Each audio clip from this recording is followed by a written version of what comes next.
This is the Daily Habit, and today's show is going to be historic. Legendary surfer, shaper, and artist Bill Stewart is hanging out with us, and Bill takes us on a tour of his world-famous Stewart surfboard shop and a little piece of paradise he calls home. All that, so much more coming up next.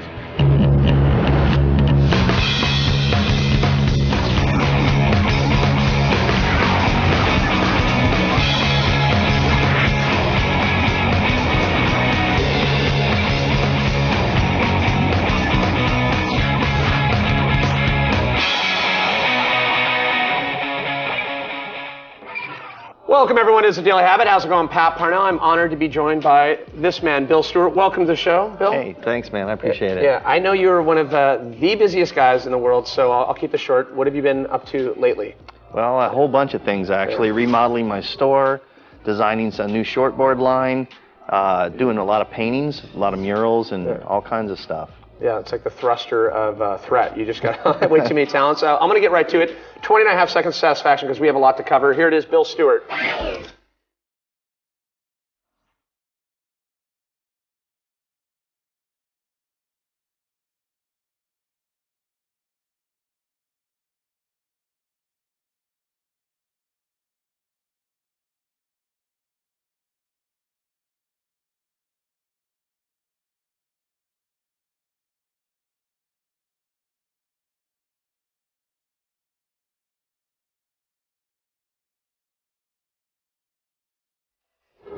There it is, 29.5 seconds satisfaction, the nose. It's like you're very comfortable there, I should want to point out. I've been there before. Okay. Triple threat guy, artist, shaper, surfer, I guess a thruster of threat. I want to know how a kid from Kentucky, how guys like you happen. I'm an oddity. Yeah. Well, my parents brought me when I was 2 years old down to South Florida, and I was introduced to surfing when I was in like 12 years old. And from then on, I was an obsessed surfer. And just that's all I wanted to do was surf and skateboard and do artwork. Well, back in that era, that we're talking like, was it 70s, 60s, or 70s actually in Florida, tons of skate parks, 60s. Right? 60s. Well, I started surfing in 64, and then in the 70s I actually graduated high school and went straight to California. Yeah. How was that trip like, way back when? Oh, it was classic. Yeah. It could be a movie. Did you hitchhike or drive? We drove a $500 Ford van with wood bumpers and mag wheels and showed up at the beach and you know, I was just looking for waves. I didn't really want to leave Florida, but I wanted better surf. Yeah. And where did it go, obviously being like a surfer to the core when you came out to California, how did it then become like something that you wanted to do competitively? Well, I was sponsored by Rick James, who taught me how to originally shape, and then that turned into, you know, entering contests and just really loving the sport so much. And then I started airbrushing his boards and the OP boards. I airbrushed. That was the first big pile of surfboards. 500 of them I did, freehand airbrushing. Because you ended up shaping for a lot of people, but then talk about where it went to that point where you're like, okay, you know what, I think I'm ready to do my own deal and start my own shop. And yeah, I worked for Hobie's, and then from there I decided to go independent and do my own thing, and that was in '78.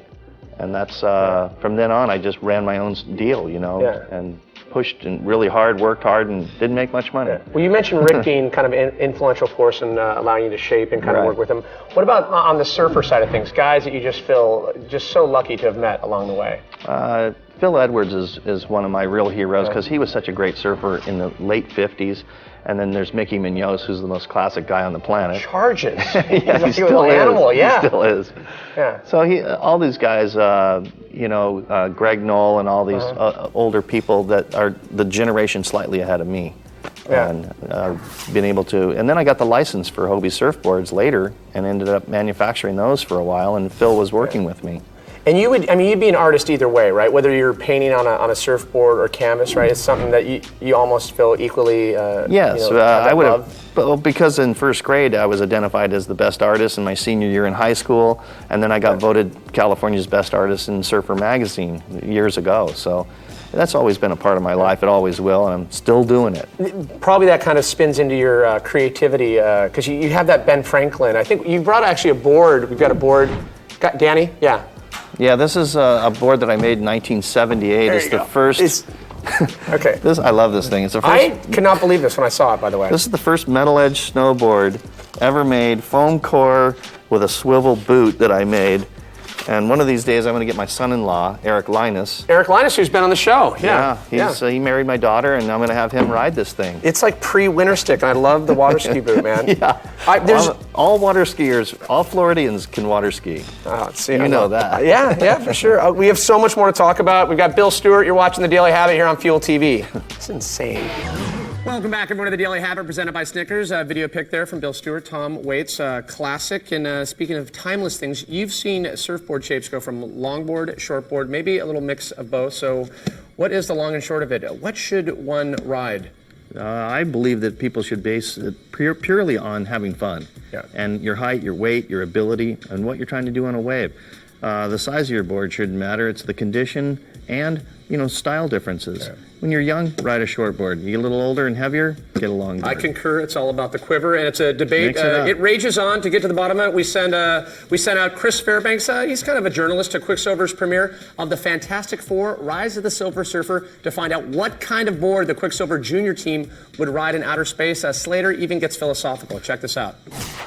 Thanks a lot, Fairbanks. Journalistically, a good piece there. And you guys got to check this out. This is Quicksilver Silver Surfer Signature Trunks. And speaking of all things signature, Kelly Slater gave us this pair and autographed them, along with a Silver Surfer t-shirt.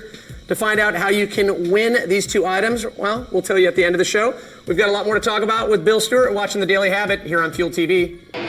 Coming up, an airbrush demo from the master himself, Bill Stewart, and we visit the shop, Stewart Surfboards. What's your favorite Stewart board? Text us your answer, 42248.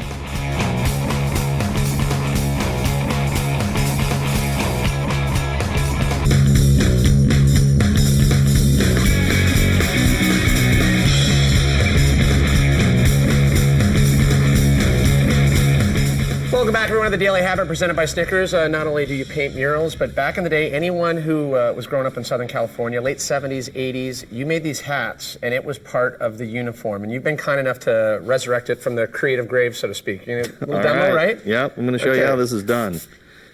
Because you asked like Pat O'Connell, Mike Parsons, Chris Morrow, they remember these things. How did these hats come about? Mostly desperation. I didn't know how to make a living. I wasn't selling enough boards back then to make a full-time living, so I started getting creative with different ways of making money, and this was one of them. See, there's the inventor again. A whole new genre of hat. And it's just like, these are the waves that you see, like Wilbur Kookmeyer, Man in the Rat. Like, it's just that perfect wave that you would just dream about. So it's like aloha on your forehead. Well, you remember Mike Parsons, Chris Morrow, Pat Allen, all those guys had these hats, and they showed up at schools, and all the kids went nuts over them. One mom told me, she goes, "Yeah, my kid, I can't get him out of the hat. He's sleeping in it." And I said, "Well, I think that's okay. It's, there's worse things than sleeping in a hat." I'm gonna let you keep working here. You got to be careful. You might get a demand down at your shop. And speaking of your shop, you were kind enough to bring us down for a little tour. Bill Stewart Surf Shop down in San Clemente. Here it is. 21 years in this location in San Clemente. Welcome to Stewart's. Come on in. I'd like to take you on a little tour. We got all the old vintage boards on the ceiling that I did back in the 80s and 90s and whenever. And here's the Three Stooges, Mo, Larry, and Curly, one of my favorite all-time longboards on the ceiling. We got Einstein, Yoda, all these wild things that I did back in the 80s. And people really appreciate that stuff. I was an artist since first grade, voted best artist my senior year in high school, and just never stopped doing this. So when you come down into the boardroom, you get to see all the fish and the clownfish, sharks, all this wild stuff. We got about 300 boards in stock. We custom make them right here in the back. This is the secret archives here where we shape and paint. This is my buddy Jeff Matson working hard every day, smoothing off the boards, dialing them in. Over here we have Tom, is my airbrusher. Wild artwork in extreme detail. That's what we do. Pat wanted a hat.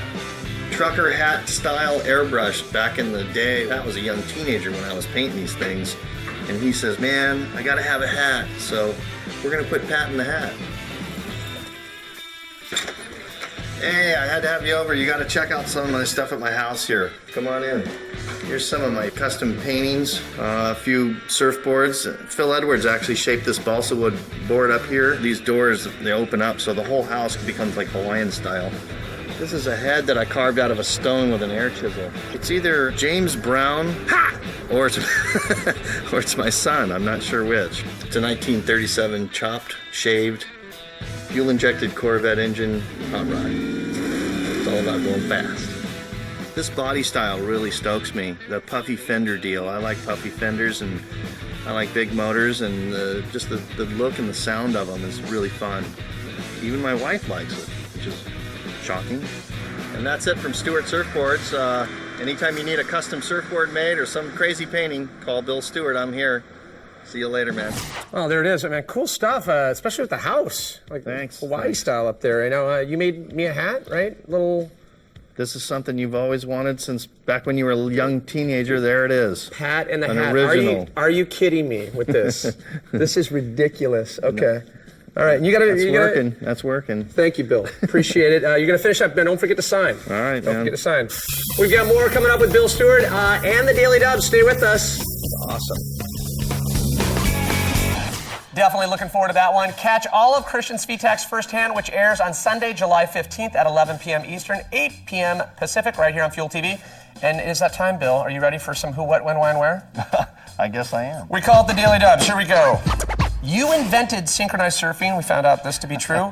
Who would be on your dream team? Okay, I would say dream team at San Onofre would be 3 beautiful ladies. Okay. Okay. The dream team at Chopu would be 3 the best goofy foot you can find and be towed in. And being that you're goofy, those are both correct. 2 for 2. Yeah. Okay, you're a thinker. Okay, all in this kind of invention spirit. Can you tell us what on earth is a cosmic golden slipper? Yeah. Are you ready to hear about this? Yeah, I'm ready. Well, it's a stand-up racing paddleboard, 15 feet long, and it takes, it raced from Catalina all the way to Dana Point Harbor. Yeah, won the race, right? It got second in that one, and it's been winning them ever since. So it's doing well. That is also correct. So you're hitting them out of the park today. And finally, know right or wrong where you're going to be come summer. Some Baja trips. Driving around. I got one Baja trip lined up with my buddy Jeff Kramer, who's a phenomenal surfer, team rider, and then we're going to cruise the coast up to Oregon and back and see dealers and shake hands, kiss babies. Awesome, Bill Stewart. Keep the stoke. Always welcome back. I love catching.